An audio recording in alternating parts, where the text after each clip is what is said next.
We put the pepper lights in the garden areas, twinkle lights as in the stars, and try and make it quite heavenly. What we're trying to do is create a little bit of an oasis.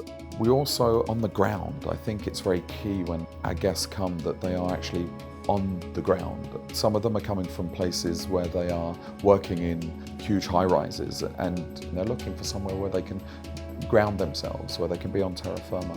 We have been in the top 10 in Fodor's without us knowing it. We just had a blogger write on her blog that between Per Se and Daniel Blue's restaurant, we are in the top 10 to go before you die, which amazing. I don't think there's only one true tried formula, because there is many out there, but it's not always the point of throwing money at it and thinking therefore that will buy it and that will be able to do it. I think you have to be very wise. I think you have to take your time and really be quite intense and quite focused on what your beginning goal is and what your ending goal is. The journey may be a winding road, it's not always going to be straight, but it's to then, from your beginning to the end, is to enjoy the journey, however that takes you. And restaurants aren't for the faint of heart.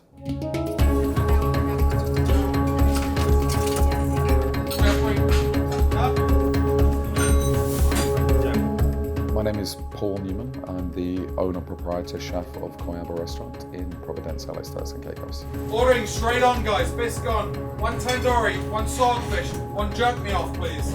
Service! Many people I think look at the romance of opening their own restaurant and being a chef in their own restaurant, and when they hear you're from the Caribbean, they envisage that I sit in a hammock on the beach, smoking a spliff, drinking a Red Stripe and throwing some shrimp on the barbie, which I would like to do maybe in my own retirement, but not really during my working career. It's not easy. It's not easy getting the product, the labour and the staff. And it takes a lot more than a pot, a pan, a stove and some food to make a restaurant.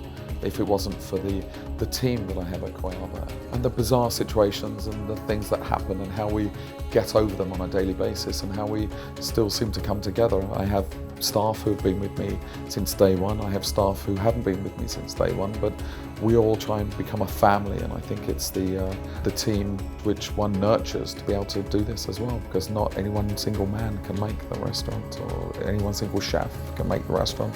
It is the team behind them. We set the stage every day and hope every evening people will come and watch the performance and join in and enjoy the performance. The Caribbean is known for its abundance of fresh produce, fresh vegetables, and the utilization of herbs, spices. In Turks and Caicos, there isn't so much available, but we sit halfway between Puerto Rico and Miami, and I try and fuse the Caribbean flavors going down from Miami throughout the British West Indies and the Eastern Caribbean and bring it all the way back to Turks and Caicos in my food, utilizing heat, spice, fruit flavors into the food that we do.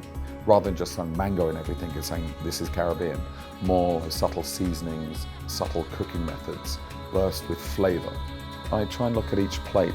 I actually touch every single plate that goes out the kitchen. I look at all the different aspects of the plate when it comes to whether it be the starch, the protein, the sauce, the garnish, the vegetable, and how that would actually taste. I've even been known to sit down with a plate in front of me empty with a knife and fork and say, well, if I had that in that plate, would I be physically able to eat that? And gone, no, the bowl is too high, too much of a lip on the edges. So I try and run through every single detail on that plate. I believe the guest will appreciate it, that they've seen the eye to detail.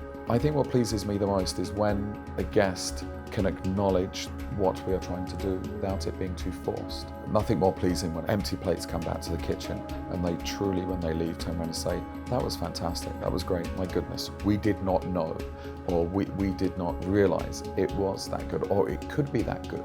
We are from a big city where they have the abundance and the ability to be able to dine from a taco stand to a 3 Michelin star, not knowing that they could come to somewhere like Providenciales, Turks and Caicos and sit down and have a meal which has exceeded their expectations. You have sufficient time, look at the menu, select what you'd like to eat, and really have a truly unique dining experience with us.